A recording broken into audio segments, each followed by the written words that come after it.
Get the icy hot ready, Grayton. This one's gonna hurt. That's right. We are in Summers Gymnasium, which means our backs are gonna hurt by the end of this. Now we know we told you we weren't gonna have any more games, but this is a special circumstance in that the faculty have requested that we film their game against Pac-Man. And so we were more than happy to oblige here.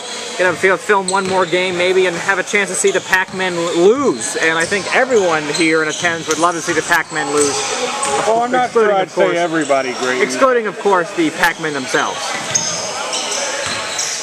Faculty played this team very well last time. It was very close at halftime. We just weren't able to keep up with them.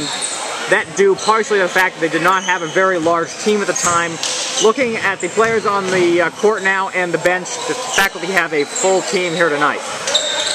And that really will make a difference, especially when it comes to that second half. And you know, this might be something we haven't seen very much of, a close game. You know that's true. We've been strictly filming Platypi games. No games have not been relatively very close. So yeah, we could see a fun, interesting game here tonight. Not off to a great start there. ZJ puts up his first three and makes it. That is the big nemesis for the faculty. If they're going to win this game, they're going to have to find a way to stop EJ.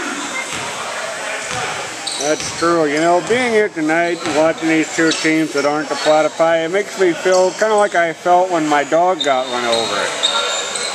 Only this time, instead of a dog, a steal there by EJ, it's Platypi. That's true. Quick 2 points. Hopefully nobody gets run over tonight. The faculty aren't quite as young as they used to be, and getting run over might not end so well. It's going to take them a lot longer to recover if they get run over tonight. And with Pac-Man out to a 5 early lead, that looking like it could be a possibility.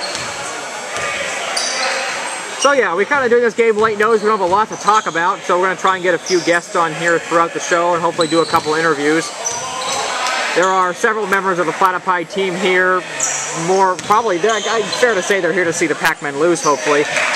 2 points there for the faculty. You know, Grayton, I was thinking they were here for us. We supported them all through their season. I thought maybe they were just returning the favor. Well, you know, we're appreciative of that. You know, they can support us through viewing the videos. That's probably the most important thing, to build up the view count. But having them here helps too, and especially if they're willing to talk to us a little later. You know, speaking of people who watch the videos, I had a meeting with a fan. I'd almost call him a super fan earlier today. He's been watching our videos just about since the beginning. You know, he'd wait for them to come up. He checks them all the time. And he really encouraged us to be here tonight. Really didn't want to see this end. And that's a Mr. James Baird. James Baird. Well, James, thank you for watching. We shout out to the Corwin family a couple days ago. And James, thank you for watching. We salute you, sir. Yes, we do. And that was an air ball. Now, if you were here half an hour ago, it would be very loud with Bryan students chanting air ball, but of course, the stadium is pretty much cleared out from the game earlier, which was a real basketball game. Lions taking on Tennessee Wesleyan. I believe they're the Bulldogs. I'm not sure about that. I think you're right. Okay. Although tonight they were the winners. They were. First round of the tournament, Tennessee Wesleyan was ranked seeded 7th, I believe. Bryan 2. 3 misses there. EJ with the rebound.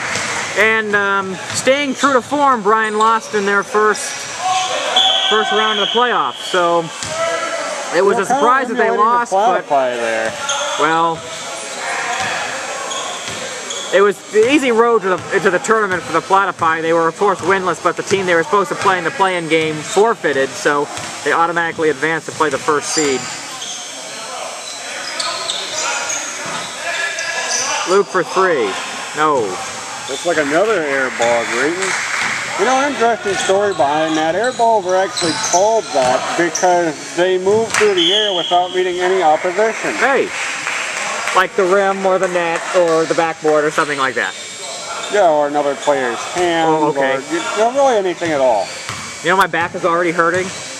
Mine is true. You know, I'm only 21. I think you're even a little younger than that. And our backs really shouldn't be feeling like this, I don't think. We are going to be in for a tough time later on in life. You never know.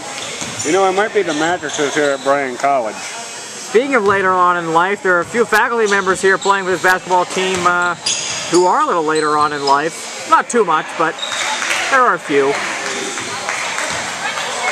You know, even if this game becomes a blow, it'd be nice to see Tim Shedder get some playing time.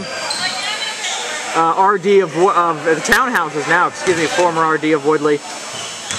You know, we can talk about some big weapons for the Pac-Men like EJ and Nick, but when we're talking about the faculty, the big weapon's got to be Tim Shedder. That's true, and as far as big weapons come, he's probably one of the biggest. He makes David Corman look like a small fry.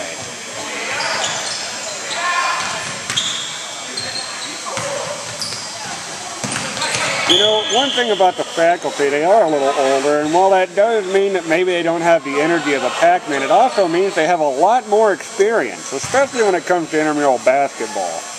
True, 13-6 our score here, 14:47 to play. We know it's hard for you to see the score from up here, so we'll try and keep you updated. I was going to say appraised, but either one works, I guess. Appraised like that thing they do on the Antique Roadshow? Yes. Yes. You know, great night in Antiques I took to a roadshow one time. Oh yeah? Yeah. What was it? Well, it was this lamp that I found in my grandmother's attic, and she didn't know where it came from, and it looked kind of interesting, so I thought I'd take it in and see what it was worth. What was it worth?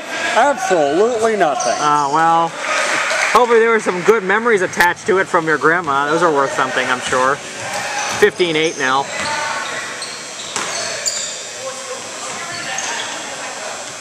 That green misses, and the second chance. 2 points are in. All right, you know, I think we're going to say this now. If the game is a blow by halftime, we may not stick around. You know, we got stuff to do, homework, tests due tomorrow, Walmart trip needs to be made. Beds to get in. Beds to get in.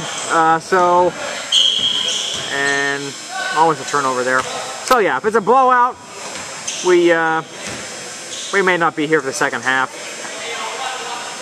We're just here seeing how things turn out. We, of course, rooting for a Pac-Man loss and rooting for the faculty. You know, faculty a fun team to root for when your team's out of it, which our team is. That's true. Now, was that another air ball or was that a pass? Well, great. It's hard to tell sometimes. DJ for three. I really wish we had some kind of technology where we could just reach into these guys' minds and see what they wanted it to be, but lacking that technology, there's really no way of telling what these things are, you know, intentioned for. Faculty answers with two there.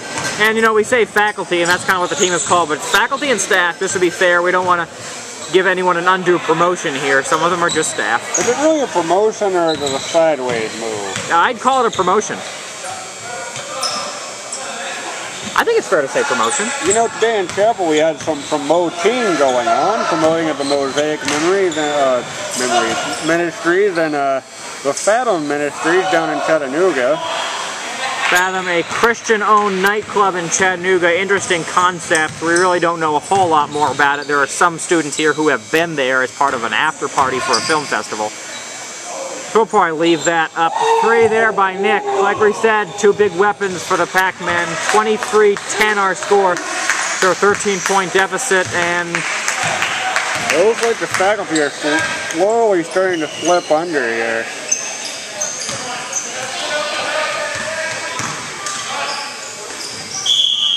Foul there, as that was Luke who went to the basket for two.